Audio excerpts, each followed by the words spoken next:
Hello everyone, so welcome back to my channel. இன்னைக்கு நம்ம ஒரு peppermint shower gel எப்படி பண்றதுன்னு பார்க்கலாம்.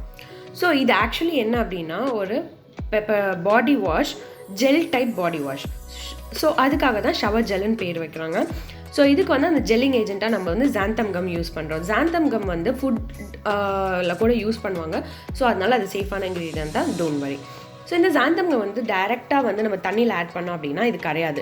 ஸோ அதை வந்து கிளிசரினில் மிக்ஸ் பண்ணிவிட்டு அதுக்கப்புறமா நம்ம வந்து தண்ணியில் மிக்ஸ் பண்ணால் ஈஸியாக ஜெல் ஆகிடும், நம்மளுக்கு உடனே ஆகிடும். அதுதான் இந்த ப்ரொசீஜர். ஸோ நம்ம ஒரு சூப் வைக்கும்போது ஒரு கார்ன்ஃப்ளவரை வந்து நம்ம தண்ணியில் மிக்ஸ் பண்ணிட்டு அதுக்கப்புறமா சூப்பில் ஆட் பண்ணுவோம் இல்லையா, அந்த மாதிரின்னு வச்சுக்கோங்களேன். ஸோ இது பார்த்தீங்கன்னா ஜாந்தம் கம் அண்ட் கிளிசரின் நல்லா ஹைட்ரேட் ஆகிடுச்சு. ஜாந்தம் கம் வந்து கிளிசரினில் இந்த ஸ்லரியில் நம்ம வந்து இப்போது ப்ரைமரி சர்ஃபெக்டன்ட், அதாவது ஃபஸ்ட்டு சர்ஃபெக்டன்ட்டு கப்ரில் குளுக்கோசைட் நான் ஆட் பண்ணுறேன். இது என்ன சர்ஃபெக்டன்ட்னா என்ன அப்படின்னா கிளென்சிங் ஏஜென்ட்டாக நம்மளுக்கு யூஸ் ஆகும். நம்ம பாடி வாஷ் நம்மளுக்கு அந்த ஃபோம் வர்றது கிளென்ஸ் பண்ணணும் இல்லையா, நம்ம பாடியில் இருக்க டர்ட் எல்லாம் எடுக்கிறதுக்கு. ஸோ அதுக்கு ப்ரைமரி சர்ஃபெக்டண்ட்டாக இதை நான் எடுத்திருக்கேன். இது கிளென்சிங் மட்டும் இல்லாமல் ஒரு சாலிபிளைசராகவும் வேலை செய்யும். அதாவது இப்போ நான் வந்து இது பெப்பர்மிண்ட் எசென்ஷியல் ஆயில் ஆட் பண்ணுறேன். இது வந்து டேரெக்டாக தண்ணியில் ஆட் பண்ணால் எசென்ஷியல் ஆயில் அண்ட் வாட்டர் இல்லையா மிக்ஸ் ஆகாது. பட் இந்த கப்ரில் குளுக்கோசைட் வந்து கிளென்சிங் ப்ளஸ் சாலிபிளைசர், அதாவது அந்த ஆயிலில் கொஞ்சம் அமௌண்ட் ஆஃப் ஆயிலில் தண்ணியில் சாலிபிளைஸ் பண்ணுறதுக்கு மிக்ஸ் ஆகிறதுக்கு உதவும்.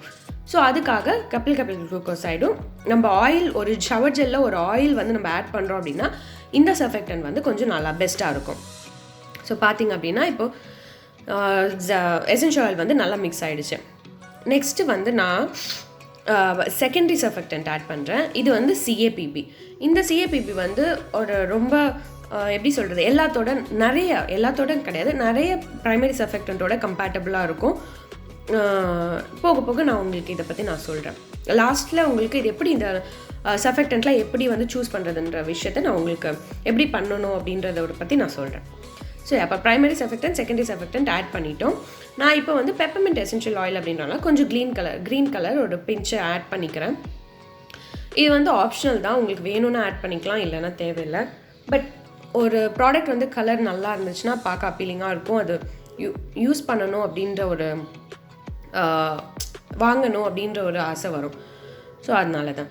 ஸோ நெக்ஸ்ட்டு வந்து நான் ப்ரிசர்வேட்டிவ் ஆட் பண்ணுறேன். ப்ரிசர்வேட்டிவ் நம்ம கப்ரில் குளுக்கோசைட் ஆட் பண்ணிருக்கனால அதுவும் சாலிபிளைஸ் பண்ணிவிடும் ப்ரிசர்வேட்டிவை. ஸோ நெக்ஸ்ட்டு வந்து நான் டிஸ்டில் வாட்டர் ஆட் பண்ணுறேன். ஸோ டிஸ்டில் வாட்டர் ஆட் பண்ண உடனே உங்களுக்கு பார்த்திங்கன்னா அந்த ஜாந்தம் கம் வந்து ஜெல்லாக நம்மளுக்கு யூஸ் ஆகிடும். ஸோ இந்த சர்ஃபெக்டன்ட்டு இதெல்லாம் வந்து எப்படி சூஸ் பண்ணுறது அப்படின்றதெல்லாம் நான் ஒரு கிளாஸில் சொல்லியிருக்கேன். அது வந்து பேட்ரியான் அப்படின்ற ஒரு ஆப்பில். ஸோ அந்த லிங்க் வந்து நான் டிஸ்கிரிப்ஷன் பாக்ஸில் கொடுக்குறேன், அதை கண்டிப்பாக போய் பாருங்கள். ஸோ எனக்கு அந்த கலர் பத்தலை, ஸோ இன்னும் கொஞ்சம் கலர் நான் ஆட் பண்ணிக்கிறேன். ஸோ நான் சொன்ன மாதிரி பாருங்கள், இப்போது எப்படி ஜெல் ஆகிடுது, திக்காக ஆகிடும். ஒரு 2 to 3 minutesலேயே உங்களுக்கு வந்து நல்ல டிஃப்ரென்ஸ் தெரியும்.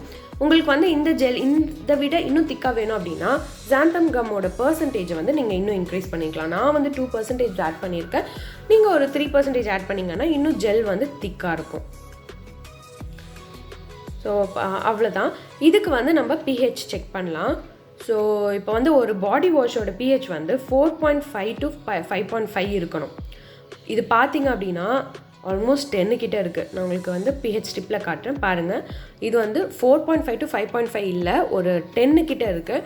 ஸோ இதை வந்து நம்ம ரெடியூஸ் பண்ணணும், pHஐ வந்து ரெடியூஸ் பண்ணணும். பாருங்கள், நல்லா பாருங்கள், இப்போ 9, 10 கிட்ட. இது வந்து pH ஸ்டிப்பு 1 to 14 வரைக்கும் இருக்குது.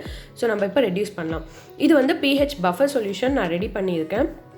இது எப்படி ரெடி பண்ணுறது அப்படின்றதும் நான் பேட்ரியான் ஆப்பில் ஒரு வீடியோவாக போட்டிருக்கேன். pH எப்படி செக் பண்ணுறது, pH சொல்யூஷன் எப்படி ப்ரிப்பேர் பண்ணி எப்படி அதை கரெக்டாக ரெடியூஸ் பண்ணுறதுன்னு. ஸோ இது வந்து pH பஃபர் சொல்யூஷன், pHஐ ரெடியூஸ் பண்ணுறதுக்கு. ஸோ நான் அதை ஆட் பண்ணி இப்போ மிக்ஸ் பண்ணிவிட்டு திரும்ப pHஐ வந்து நான் செக் பண்ணுறேன். இப்போ வந்து 4.5 to 5.5 இருந்துச்சு அப்படின்னா நம்மளுக்கு ஐடியல் பாடி வாஷாக நம்ம யூஸ் பண்ணிக்கலாம். pH ரொம்ப ஹையாக இருந்து யூஸ் பண்ணால் ஸ்கின் இரிட்டேஷன் ஆக சான்சஸ் இருக்குது. pH ரொம்ப கம்மியாக இருந்தாலும் ஸ்கின் இரிட்டேஷன் ஆக சான்சஸ் இருக்குது. So ideal pH of the products வந்து 4.5 to 5.5. பார்த்திங்கன்னா இது வந்து 4 to 5 நடுவில் இருக்குது. ஸோ இது என்கிட்ட இருக்க pH ஸ்ட்ரிப்ஸ் தான் இருக்குது. ஸோ இதில் வந்து கரெக்டான அந்த 0.5 நம்மளால் கண்டுபிடிக்க முடியாது. பட் இன் பிட்வீனாக இருக்குது அப்படின்றத நம்ம புரிஞ்சுக்கலாம். ஸோ இப்போ நான் உங்களுக்கு வந்து ரெண்டும் காமிக்கிறேன். பழசு ஃபஸ்ட்டு இருந்த பிஹெச், இப்போ இருந்த பிஹெச்சும் நான் காமிக்கிறேன். ஸோ இது எப்படி பாருங்கள். இது லெஃப்ட் சைடில் இருக்கிறது ஃபஸ்ட்டு செக் பண்ண பிஹெச், ரைட் சைடில் இருக்கிறது லேட்டஸ்ட்டாக பண்ண பிஹெச். ஸோ இப்போ பாடி வாஷ் வந்து பிஹெச் பேலன்ஸ் பண்ணி நம்மளுக்கு கிடச்சிருச்சு. ஸோ கண்டிப்பாக இதை வந்து நீங்கள் செஞ்சு பார்த்துட்டு எனக்கு கமெண்ட்ஸில் சொல்லுங்கள். இல்லை வேறு டைப் ஏதாவது பண்ணி பார்க்கணும் அப்படின்னாலும் சொல்லுங்கள். ஸோ இது வந்து க்ரீமி பாடி வாஷ். நம்ம ஜெல் டைப் பாடி வாஷ் நம்ம பண்ணோம் இல்லையா, இது வந்து க்ரீமி பாடி வாஷ் நான் பண்ணேன். இதுக்கும் பிஹெச் எப்படி செக் பண்ணுறது அப்படின்ற வீடியோ தான் நான் போட்டிருக்கேன். இது வந்து என்னோடய பேட்ரியான் ஆப்பில் போட்டிருக்கேன். ஏன்னா இது வந்து கொஞ்சம் அட்வான்ஸ்டு. இந்த ஷவர் ஜெல் நம்ம பண்ணதை விட கொஞ்சம் அட்வான்ஸு. அது என்னோடய பேட்ரியான் ஆப்பில் நான் எப்படி பண்ணணுன்றது ரொம்ப டீட்டெயிலாகவும் எப்படி ஒரு இன்க்ரீடியன்ட் சூஸ் பண்ணுறது அப்படின்றதும் நான் போட்டிருக்கேன். நீங்கள் கண்டிப்பாக போய் அந்த ஆப்பில் பாருங்கள். மந்த்லி வந்து உங்களுக்கு 400 rupees சார்ஜ் ஆகும். நீங்கள் வந்து என்ன வீடியோஸ் வேணால் எத்தனை வேணாலும் நீங்கள் பார்க்கலாம். ப்ளஸ் ஒரு இன்க்ரீடியன்ட்ஸ் பற்றின பிடிஎஃப்பும் உங்களுக்கு இருக்கும். ஸோ கீழே டிஸ்கிரிப்ஷன் பாக்ஸில் இருக்குது, போய் செக் பண்ணுங்கள். ஸோ தேங்க்யூ ஃபார் வாட்சிங் திஸ் வீடியோ. கண்டிப்பாக லைக் பண்ணுங்கள், சப்ஸ்கிரைப் பண்ணுங்கள். Thank you.